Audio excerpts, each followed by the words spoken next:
Selamat sore pemirsa, Kabar Merah Putih kembali hadir menjumpai Anda dengan sejumlah kabar mengenai aktivitas Presiden Prabowo Subianto beserta jajaran kabinetnya. Bersama saya, Shena Damayana, inilah Kabar Merah Putih selengkapnya untuk Anda.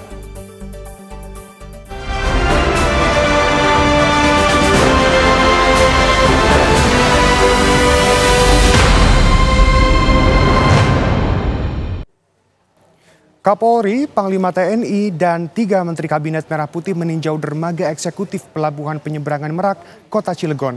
Hal itu untuk mengetahui kondisi angkutan arus penyeberangan saat libur Natal dan Tahun Baru 2025. Kapolri Jenderal Listio Sigit Prabowo bersama Panglima TNI Jenderal TNI Agus Subianto dan sejumlah Menteri Kabinet Merah Putih meninjau dermaga eksekutif Pelabuhan Penyeberangan Merak, Kota Cilegon.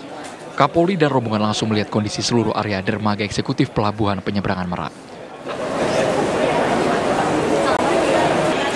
Mereka juga mengunjungi pengguna jasa yang sedang menunggu kapal bersandar dengan memberikan bingkisan untuk bekal di perjalanan saat berlayar menuju Pelabuhan Bakahuni. Kunjungan Kapolri, Panglima TNI, dan para menteri memastikan pelayanan dan pengamanan pada masa libur Natal dan Tahun Baru.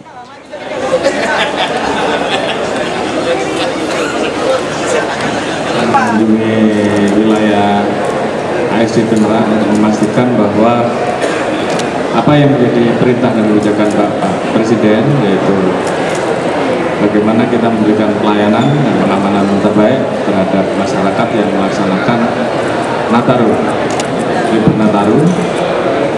Nah, tadi kita sudah cek langsung melaksanakan Zoom meeting dengan beberapa wilayah dan memastikan bahwa standar pelayanan dan standar pengamanan saya lihat juga semakin baik.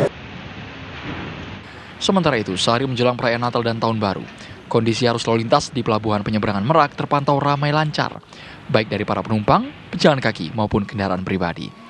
Dari Cilegon, Banten, Siti Ma'rufah, TV One mengabarkan. Sebelumnya, Presiden Prabowo Subianto menggelar rapat terbatas dengan sejumlah menteri soal persiapan Natal 2024 dan Tahun Baru 2025. Rapat terbatas dengan sejumlah menteri dilakukan usai Prabowo melakukan lawatan ke Kairo, Mesir.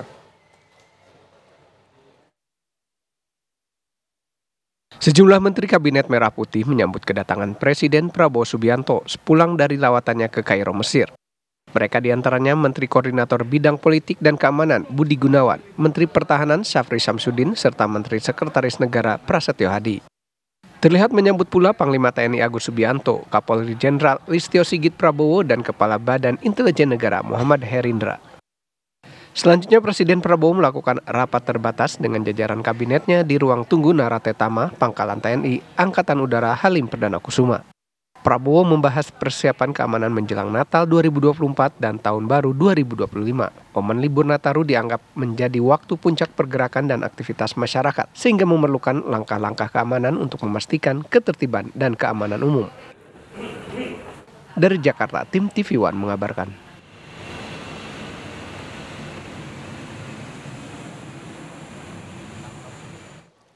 Lalu bagaimana suasana terkini di Pelabuhan Merak, Banten? Kita akan tanyakan langsung kepada reporter Siti Ma'rufah. Siti, bagaimana arus penumpang di Pelabuhan Merak saat ini? Pemirsa, untuk siang hari ini Pelabuhan Merak memang sejak kemarin terus mengalami penurunan kendaraan ataupun juga penumpang pejalan kaki yang akan menyeberang dari pelabuhan atau dari Pulau Jawa ini menuju ke pelabuhan ke Bakahuni. Dan seperti mungkin yang Anda lihat di tempat saya melaporkan ini adalah ruang tunggu untuk penumpang pejalan kaki, tetapi juga terlihat cukup lengang atau hanya terlihat beberapa orang yang sedang menunggu untuk menuju kapal yang maksudnya akan menuju memasuki kapal. Begitupun juga untuk di areal dermaganya hanya ada beberapa kendaraan yang akan juga memasuki kapal. Dan pemirsa, siang tadi atau juga pagi tadi sekitar jam 10 ada kunjungan dari Kapolri Jenderal Polisi Listio Sigit yang ditemani dengan Panglima TNI Agus Subianto dan juga ada Menteri Koordinator Bidang Pemberdayaan Manusia dan Kebudayaan Pratikno serta ada Menteri Perhubungan Budi Purwagandi dan Menteri Kesehatan Budi Gunadi Sadikin yang memantau mengenai tentang kondisi Pelabuhan Merak ini untuk dalam menyambut para penumpang yang akan menyeberang dalam Nataru untuk tahun 2025 ini.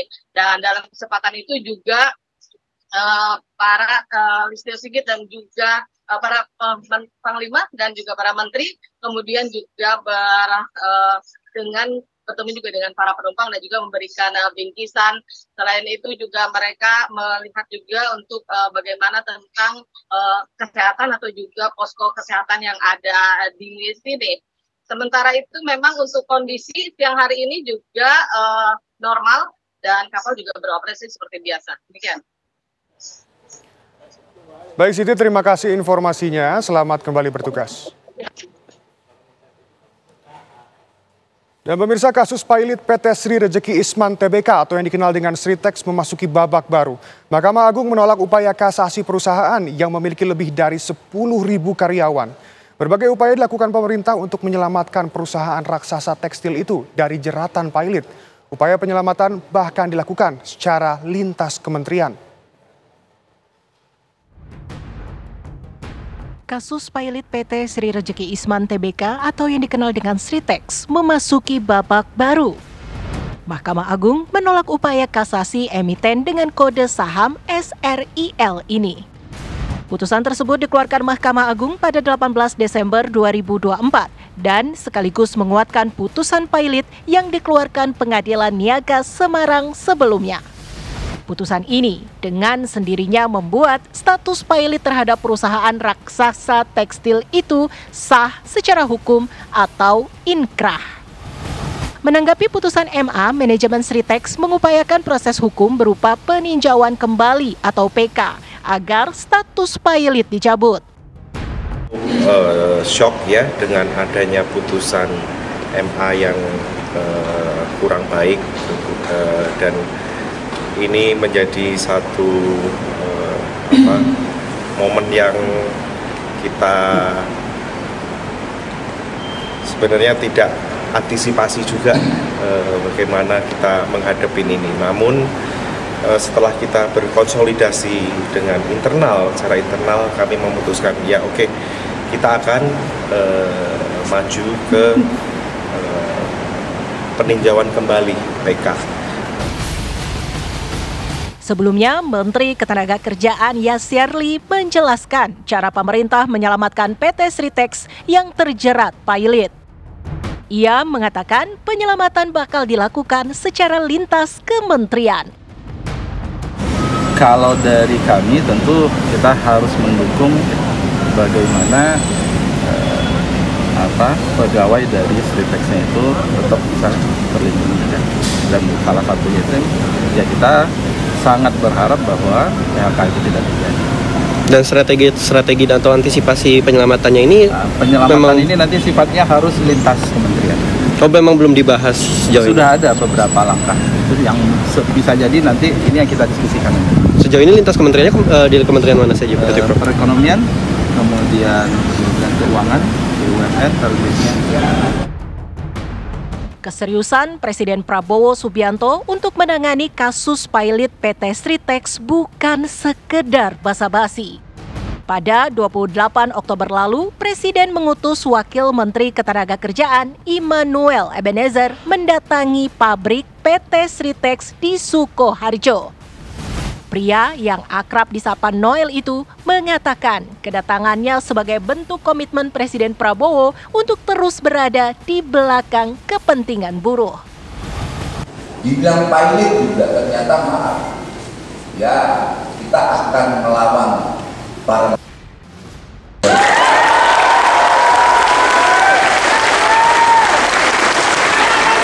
pemerintah negara hadir tengah buruh.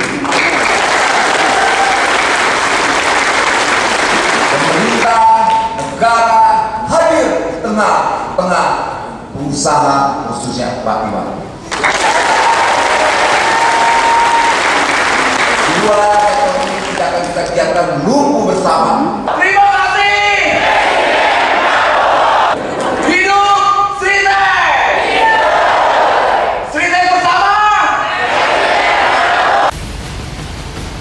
Lantas, apa saja upaya yang sudah dilakukan oleh pemerintah? Dan kenapa Presiden Prabowo begitu bersikukuh untuk menyelamatkan PT Sritex? Tim TV One mengabarkan. Stasiun Kereta Cepat Karawang hari ini secara resmi mulai beroperasi. Bagaimana suasana terkini di sana? Sesaat lagi akan kami kabarkan langsung kepada Anda. Tetap bersama kami.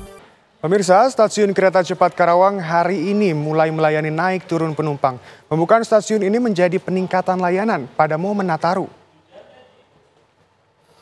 Stasiun Kereta Cepat Karawang hari ini diresmikan langsung oleh Menteri Koordinasi Infrastruktur AHY, Menteri Perhubungan Dudi Purwagandi, dan Wamen BUMN Kartika Wirjoatmojo. Peresmian ini sekaligus pembukaan perdananya stasiun kereta cepat yang dapat diakses oleh masyarakat. Pada tahap awal pembukaan, stasiun kereta cepat Karawang akan melayani 20 jadwal kereta, terdiri dari 10 keberangkatan dari stasiun Halim dan 10 keberangkatan dari stasiun Tegaluar atau Padalarang. KCIC menerapkan skema tarif dinamis untuk perjalanan dari dan menuju stasiun Karawang. Dengan kereta cepat Stasiun Karawang ini, masyarakat dapat menempuh waktu 15 menit menuju Jakarta, sedangkan untuk tujuan Padalarang hanya ditempuh waktu sekitar 20 menit. Selain itu juga terdapat penyesuaian pola operasi, 10 jadwal perjalanan Wush dimajukan secepat 7 menit.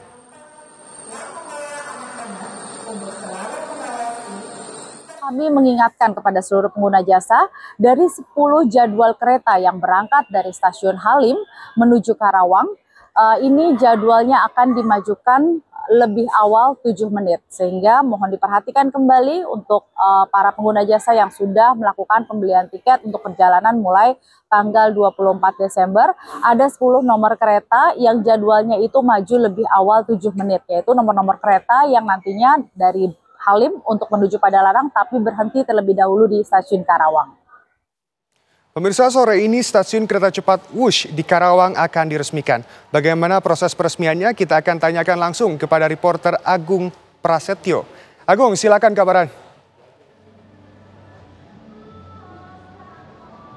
Iya, Sena, selamat siang juga pemirsa. Memang untuk persiap peresmian Stasiun Kereta Cepat Karawang memang masih terus dilakukan oleh pihak panitia, dan ini juga merupakan kabar gembira bagi para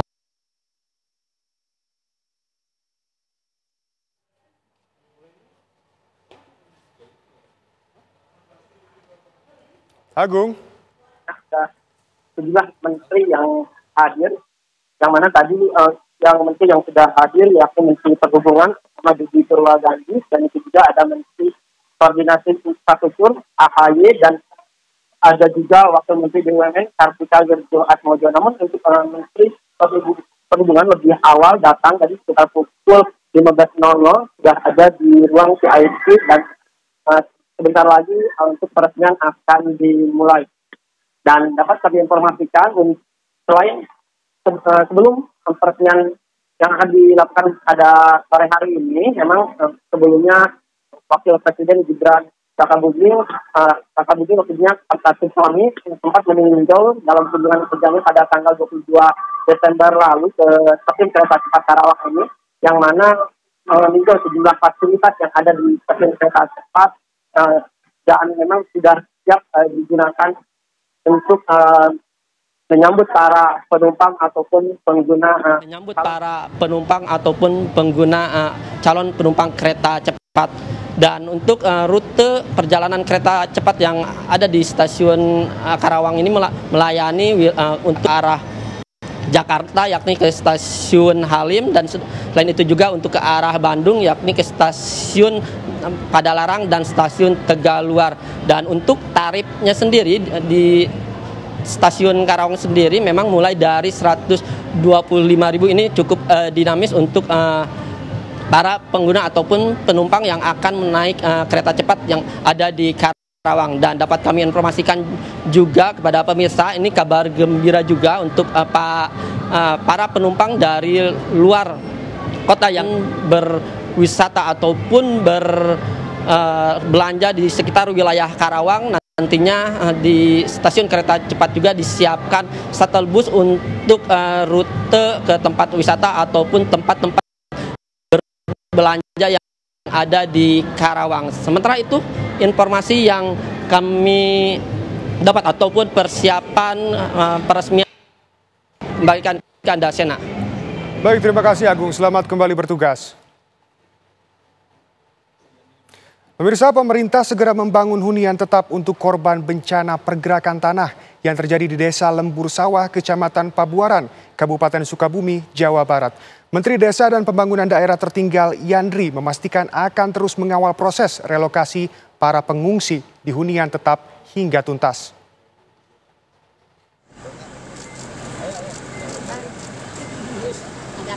Menteri Desa dan Pembangunan Daerah Tertinggal Yandri Susanto meninjau lokasi pengungsian korban bencana pergerakan tanah yang terjadi di Desa Lembur Sawah, Kecamatan Pabuaran, Kabupaten Sukabumi, Jawa Barat.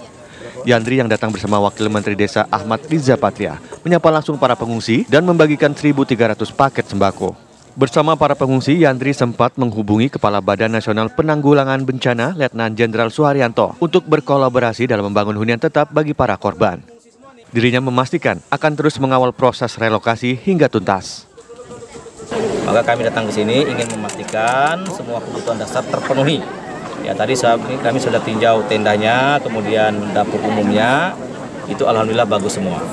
Hasil koordinasi dengan semua pihak. Nah, secara khusus tadi saya sudah melakukan koordinasi langsung dengan Kepala BNPB Pak Jenderal Suharyanto tentang relokasi Desa Lembur Sawah ke lokasi baru, yaitu akan dibangun hunian tetap, ya. Nah, insya Allah dengan koordinasi yang cepat seperti ini, kemudian kami langsung melihat lapangan, itu akan semakin cepat kita lakukan eksekusinya, yaitu dalam rangka membangun hunian tetap untuk sebanyak 297 kepala rumah tangga. Saat ini ada sebanyak 297 kepala keluarga yang tinggal di tenda pengungsian karena kondisi rumah mereka mengalami kerusakan berat dan berada di dalam zona merah pergerakan tanah. Dari Sukabumi, Jawa Barat, Rizky Gustana, TV One mengabarkan. Pemerintah Indonesia akan mengirimkan bantuan bencana gempa bumi ke Vanuatu. Bantuan yang akan dikirimkan berupa tim SAR, kebutuhan dasar, hingga pelayanan kesehatan.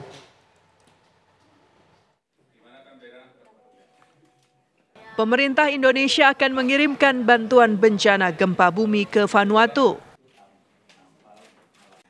Menurut Menteri Koordinator Bidang Pembangunan Manusia dan Kebudayaan Pratikno, bantuan ini atas perintah Presiden Prabowo Subianto karena Vanuatu merupakan mitra penting. Alasan lain yang menjadi perhatian pemerintah Indonesia adalah masalah kemanusiaan. Keputusan ini diambil dalam rapat yang dihadiri oleh Menteri Kesehatan Budi Gunadi Sadikin dan Kepala BNPB Letjen TNI Suharyanto. Dalam rapat koordinasi diputuskan tanggal 24 Desember 2024, BNPB akan memberangkatkan tim advance ke Vanuatu. Tanggal 27 Desember 2024 akan mengirimkan bantuan tim SAR, kebutuhan dasar berupa air bersih, pelayanan kesehatan yaitu infrastruktur dasar kesehatan. Telah terjadi gempa bumi cukup berat di Vanuatu dan Bapak Presiden memerintahkan untuk kepada kami untuk segera mempersiapkan bantuan ke Vanuatu karena Vanuatu merupakan mitra Indonesia yang sangat penting dan ini juga adalah masalah kemanusiaan yang harus menjadi perhatian kita. Menteri Kesehatan Budi Gunadi Sadikin menjelaskan pemerintah Indonesia juga akan mengirimkan 2 kelompok besar bantuan ke Vanuatu berupa Emergency Medical Team atau tim dokter dan mengirimkan obat-obatan. Secara 2 kelompok besar kita kirimkan 2 bantuan ke Vanuatu. Pertama adalah Emergency Medical Team. Jadi tim dokter-dokter untuk membantu dokter-dokter yang ada di Vanuatu merawat korban-korban gempa. Biasanya itu diisi oleh dokter bedah, ortopedi, karena banyak yang patah-patah ya kalau jatuh atau ketimpa bangunan. dan juga spesialis penyakit dalam, anestesi, karena banyak yang benar nanti biasanya kena penyakit berikutnya. Selain emergency medical team atau dokter-dokternya, kita kirimkan juga obat-obatannya. Sementara itu, Kepala BNPB Letjen TNI Suharyanto menjelaskan teknis pemberangkatan bantuan ke Vanuatu akan memakai 3 pesawat. 1 untuk mengangkut personil, baik delegasi maupun anggota tim kesehatan, dan 2 pesawat lagi akan mengangkut barang atau kargo. Dari Jakarta, Aspen Benef, TV One mengabarkan. Pemerintah memastikan beras produksi di dalam negeri tidak dikenakan kenaikan pajak pertambahan nilai sebesar 12%. Kabar selengkapnya sesaat lagi, tetap bersama kami. Pasokan cadangan beras pemerintah ditargetkan naik menjadi 2,5 juta ton dalam rangka swasembada pangan pada tahun 2025. Pemerintah juga memastikan beras produksi di dalam negeri tidak dikenakan kenaikan pajak pertambahan nilai sebesar 12%. Menteri Koordinator Bidang Pangan Zulkifli Hasan menargetkan pasokan cadangan beras pemerintah naik menjadi 2,5 juta ton dalam rangka swasembada pangan pada tahun 2025. Hal tersebut disampaikan usai rapat koordinasi terbatas dalam rangka mendukung ketahanan pangan nasional serta pemenuhan cadangan pangan pemerintah tahun 2025 di Jakarta. Beras, kalau sekarang stok kita 2 juta, dan kita rencanakan nanti akan kami bawa ke atas dalam Bapak Presiden sekurang-kurangnya 2,5 juta. Kalau sudah 2,5 juta kan ya, artinya serapan dari petani kuat, kemudian publik confident, stok bulognya besar. Menko Bidang Pangan Zulkifli Hasan juga memastikan bahwa beras produksi di dalam negeri tidak dikenakan kenaikan pajak pertambahan nilai sebesar 12%. PPN 12% menurutnya hanya akan dikenakan pada beras impor. Jadi beras premium, medium tidak kena. Nah, yang kena itu yang suka makan di pangan, yang misalnya beras apa namanya? Serataki apa? Serataki apa Japonica. Ya kayak seperti itu iya. Karena kalau premium medium ya di pasar premium medium. Pendek kata pangan nggak ada. Yang dalam negeri itu tidak ada. Ya. Kecuali ada beras tadi di usaha khusus seperti beras Jepang. Cadangan pangan pemerintah menjadi hal penting dalam rangka mewujudkan swasembada pangan sebagai prioritas utama Presiden Prabowo Subianto. Dari Jakarta, Aspen Benef, TV One mengabarkan.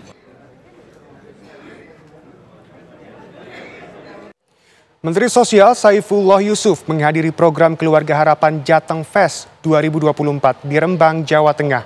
Mensos menargetkan 50.000 keluarga di Jawa Tengah tergraduasi atau lulus dari program Keluarga Harapan PKH dan beralih ke program pemberdayaan pada tahun 2025. Bapak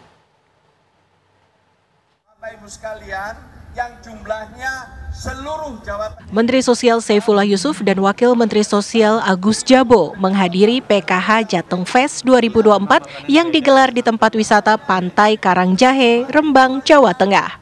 5.000 kali 10 berapa? 5.000 kali 10. Meski di bawah guyuran hujan, Gus Ipul, panggilan akrab Saifullah Yusuf, membakar semangat 5.000 petugas pendamping penerima Keluarga Harapan atau PKH seprovinsi Jawa Tengah. Kemajuan Indonesia. Mensos menegaskan pentingnya sinergi semua pihak dalam memberdayakan keluarga penerima manfaat program Keluarga Harapan agar mampu mandiri secara ekonomi dan sosial. Tahun ini sekitar 8.000 keluarga penerima manfaat program Keluarga Harapan atau PKH di Jawa Tengah telah tergraduasi atau telah berakhir kepesertaan sebagai keluarga penerima manfaat program Keluarga Harapan. Yang kalau dikumpulkan nanti akan menjadi. Mensos menambahkan selama ini fokus bantuan lebih banyak pada perlindungan sosial. Pemerintah kini mengalihkan perhatian ke pemberdayaan agar lebih banyak keluarga mandiri dan tidak bergantung pada bansos. Beberapa tahun ke depan ini kita ingin graduasi diperbanyak.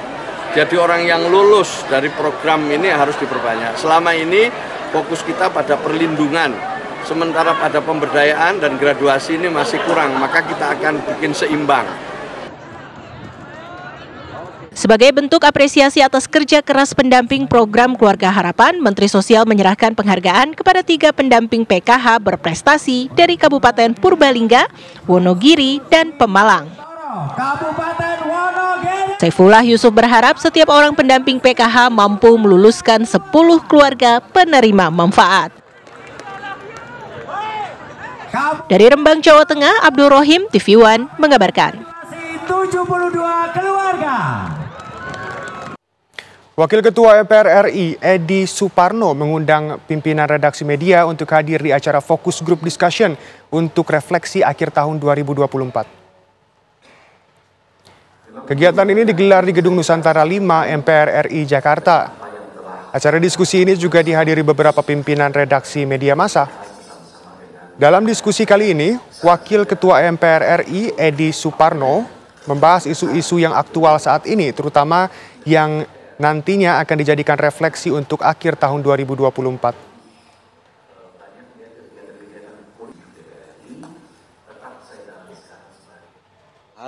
Berbagai isu aktual, terutama isu-isu yang merupakan isu yang akan kita jadikan refleksi untuk akhir tahun kita.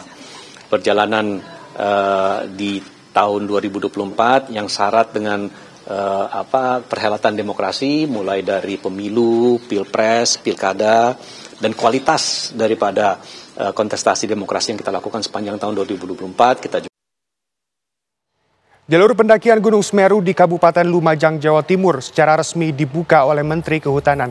Kabar selengkapnya sesaat lagi, tetap bersama kami. Jalur pendakian Gunung Semeru di Kabupaten Lumajang, Jawa Timur secara resmi dibuka oleh Menteri Kehutanan Raja Juli Antoni. Meski demikian, jalur pendakian hanya dibatasi hingga Ranu Kumbolo dengan kuota 200 orang pendaki setiap hari.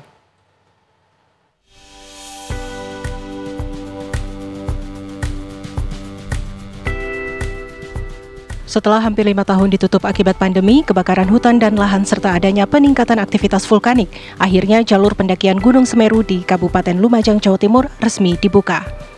Sebelum dinyatakan dibuka, pihak pengelola Taman Nasional Bromo Tengger Semeru (TNBTS) telah melakukan serangkaian kegiatan, diantaranya survei hingga pembersihan jalur pendakian serta kesiapan sarana dan infrastruktur pendukung lainnya demi kenyamanan dan keamanan para pendaki.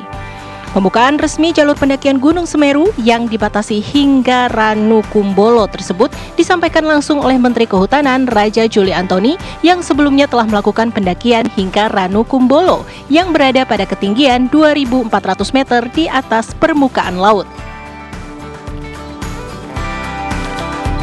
Ranu Kumbolo secara resmi bersama Pak Irjen dan Kepala Balai sudah mengumumkan bahwa per hari ini pendakian ke Gunung Semeru sudah bisa dibuka. Selain pembatasan hingga Ranu Kumbolo, pihak pengelola juga memberlakukan kuota pendakian sebanyak 200 orang per hari. Diharapkan semua pendaki agar selalu mematuhi semua aturan yang diberlakukan pihak pengelola, terutama batas jalur pendakian serta tidak memaksakan diri melakukan pendakian hingga ke puncak Mahameru, karena sangat berbahaya terkena lontaran material pijar akibat aktivitas vulkanik dan erupsi Gunung Semeru. Dari Lumajang, Jawa Timur, Wawan Sugiarto, TV One mengabarkan.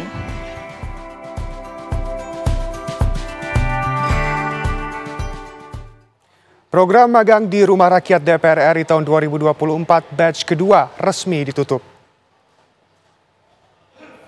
Penutupan program ini ditandai dengan pemukulan gong oleh Wakil Ketua Komisi 10 DPR RI, Mayesti. Program magang di Rumah Rakyat DPR RI merupakan bagian dari program Merdeka Belajar dari pemerintah. Program kali ini diikuti oleh peserta mahasiswa dan mahasiswi yang mewakili seluruh provinsi di Indonesia. Ngapain ngomongkan Papua misalnya.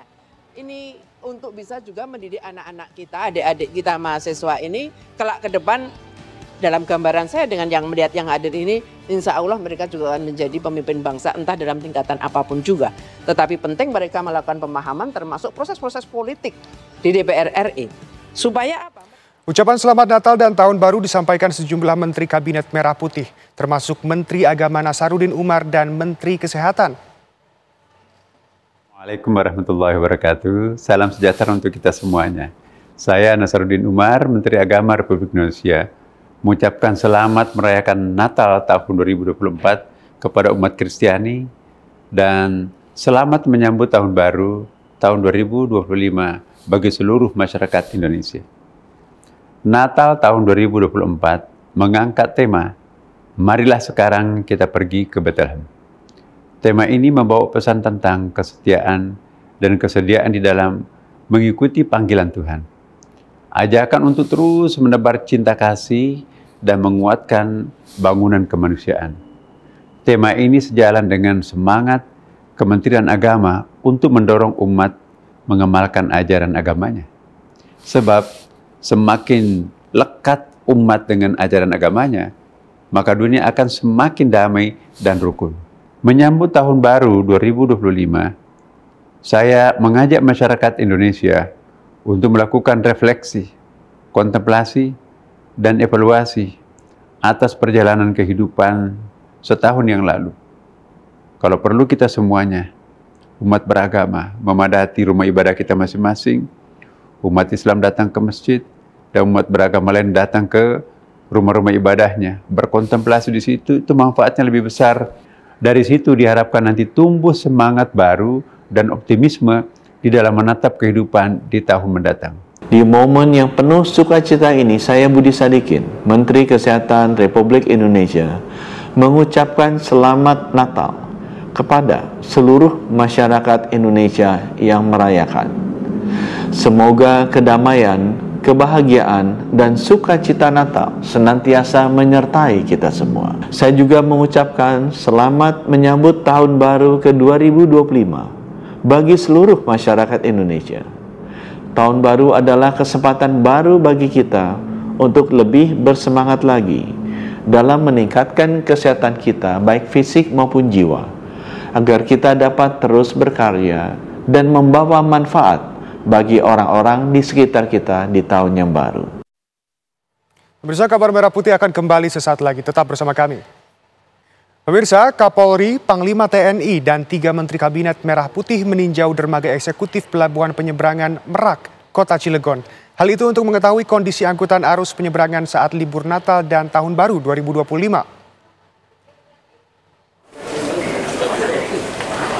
Kapolri Jenderal Listio Sigit Prabowo bersama Panglima TNI Jenderal TNI Agus Subianto dan sejumlah Menteri Kabinet Merah Putih meninjau dermaga eksekutif Pelabuhan Penyeberangan Merak, Kota Cilegon.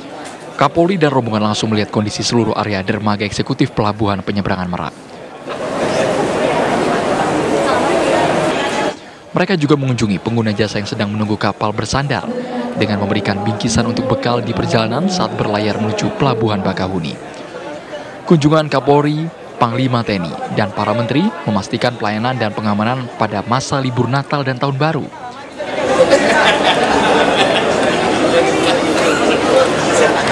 Mengunjungi wilayah ASDP Merak untuk memastikan bahwa apa yang menjadi perintah dan kebijakan Bapak Presiden, yaitu bagaimana kita memberikan pelayanan dan pengamanan terbaik terhadap masyarakat yang melaksanakan Nataru, libur Nataru. Nah, tadi kita sudah cek langsung, melaksanakan Zoom meeting dengan beberapa wilayah dan memastikan bahwa standar pelayanan dan standar pengamanan saya lihat juga semakin baik. Sementara itu, sehari menjelang perayaan Natal dan Tahun Baru, kondisi arus lalu lintas di Pelabuhan Penyeberangan Merak terpantau ramai lancar, baik dari para penumpang, pejalan kaki, maupun kendaraan pribadi. Dari Cilegon, Banten, Siti Ma'rufah, TV One mengabarkan. Sebelumnya, Presiden Prabowo Subianto menggelar rapat terbatas dengan sejumlah menteri soal persiapan Natal 2024 dan Tahun Baru 2025. Rapat terbatas dengan sejumlah menteri dilakukan usai Prabowo Subianto melakukan lawatan ke Kairo, Mesir.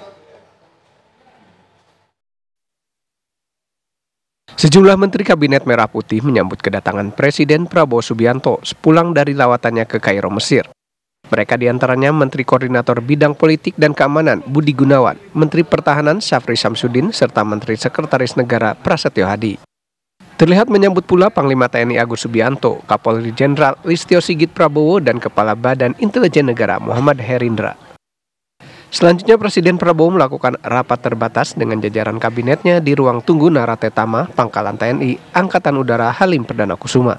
Prabowo membahas persiapan keamanan menjelang Natal 2024 dan Tahun Baru 2025. Momen libur Nataru dianggap menjadi waktu puncak pergerakan dan aktivitas masyarakat, sehingga memerlukan langkah-langkah keamanan untuk memastikan ketertiban dan keamanan umum. Dari Jakarta, tim TV One mengabarkan. Stasiun kereta cepat Karawang hari ini mulai melayani naik turun penumpang. Pembukaan stasiun ini menjadi peningkatan layanan pada momen Nataru. Stasiun kereta cepat Karawang hari ini diresmikan langsung oleh Menteri Koordinasi Infrastruktur AHY, Menteri Perhubungan Budi Purwagandi, dan Wamen BUMN yaitu Kartika Wirjoatmojo. Peresmian ini sekaligus pembukaan perdananya stasiun kereta cepat yang dapat diakses oleh masyarakat. Pada tahap awal pembukaan, stasiun kereta cepat Karawang akan melayani 20 jadwal kereta, terdiri dari 10 keberangkatan dari stasiun Halim dan 10 keberangkatan dari stasiun Tegaluar atau Padalarang. KCIC menerapkan skema tarif dinamis untuk perjalanan dari dan menuju stasiun Karawang. Dengan kereta cepat stasiun Karawang ini, masyarakat dapat menempuh waktu 15 menit menuju Jakarta, sedangkan untuk tujuan Padalarang hanya ditempuh waktu sekitar 20 menit. Selain itu juga, terdapat penyesuaian pola operasi. 10 jadwal perjalanan Wush dimajukan secepat 7 menit.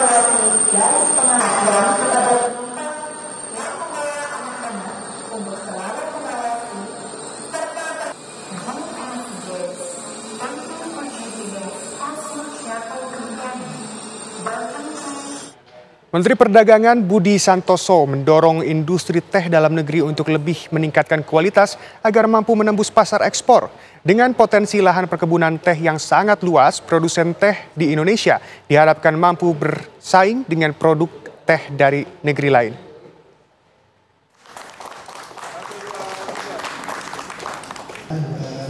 Menteri Perdagangan Budi Santoso mengapresiasi industri hilir teh Walini, produksi PT Perkebunan Nusantara 1 Regional 2 Jawa Barat yang sudah berhasil menembus pasar ekspor. Mendak mengungkapkan bahwa teh yang dikembangkan dalam negeri memiliki daya saing untuk dipasarkan ke mancanegara. Ia pun memastikan dengan lahan perkebunan teh yang sangat luas, Indonesia mampu memproduksi teh dengan kualitas yang tinggi. PTPN 1 itu tidak hanya mengejar untuk pasar dalam negeri, tetapi harus mengejar pasar ekspor ya, karena kita punya daya saing ya, kita punya kebun ya, kemudian bisa memproduksi sehingga jangan sampai kita tidak bisa ekspor karena besar pasar ekspor kita dalam negeri dan kita bisa memenuhi standar. Jadi ke depan kita terus akan bantu melalui perwakilan kita yang ada di luar negeri, yang melalui Atase dan ITPC kita di luar negeri untuk memasarkan produk-produk dari PTPN ini ya, tidak hanya negara-negara yang sudah tadi dimasukin pasarnya, tapi negara-negara lain. Nanti setiap bulan Pak ada business matching, business matching dengan perwakilan kita di luar negeri ya, sehingga biar kita lebih mudah penetrasi pasar ke negara lain ya. Untuk lebih meningkatkan pasar ekspor, pemerintah Indonesia akan membantu dalam hal pemasaran ke mancanegara dan akan berkomunikasi dengan seluruh perwakilan di negara-negara lain seperti Uni Eropa. Dari Bandung, Jawa Barat, Cepi Kurnia, TV One mengabarkan. Pasokan cadangan beras pemerintah ditargetkan naik menjadi 2,5 juta ton dalam rangka swasembada pangan pada tahun 2025. Pemerintah juga memastikan beras produksi di dalam negeri tidak dikenakan kenaikan pajak pertambahan nilai sebesar 12%.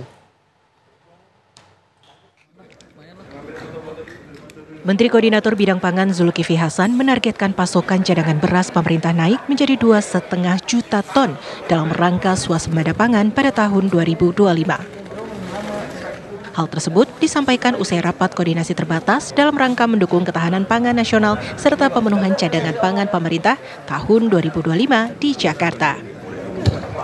Beras, kalau sekarang stok kita 2 juta, dan kita rencanakan nanti akan kami bawa ke atas dalam Bapak Presiden sekurang-kurangnya 2,5 juta. Kalau sudah 2,5 juta kan, ya, artinya serapan dari petani kuat, kemudian publik confident, stok bulognya besar.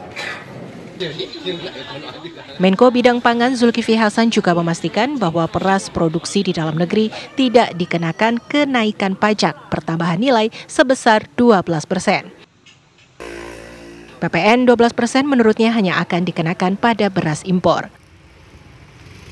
Jadi beras premium, medium tidak kena. Nah, yang kena itu yang suka makan di Pangan, misalnya beras apa namanya? Serataki apa? Serataki apa Japonica. Ya kayak seperti itu iya. Karena kalau premium medium ya di pasar premium medium. Pendek kata pangan nggak ada. Yang dalam negeri itu tidak ada. Ya. Kecuali ada beras tadi di usaha khusus seperti beras Jepang. Cadangan pangan pemerintah menjadi hal penting dalam rangka mewujudkan swasembada pangan sebagai prioritas utama Presiden Prabowo Subianto. Dari Jakarta, Asbin Benef, TV One mengabarkan. Dan pemirsa, kabar tersebut sekaligus menutup jumpa kita hari ini. Esok Kabar Merah Putih akan kembali di waktu yang sama. Jangan beranjak dulu pemirsa, karena sesaat lagi Anda dapat menyaksikan program Kabar Petang. Saya Shena Damayana mengucapkan terima kasih dan sampai jumpa.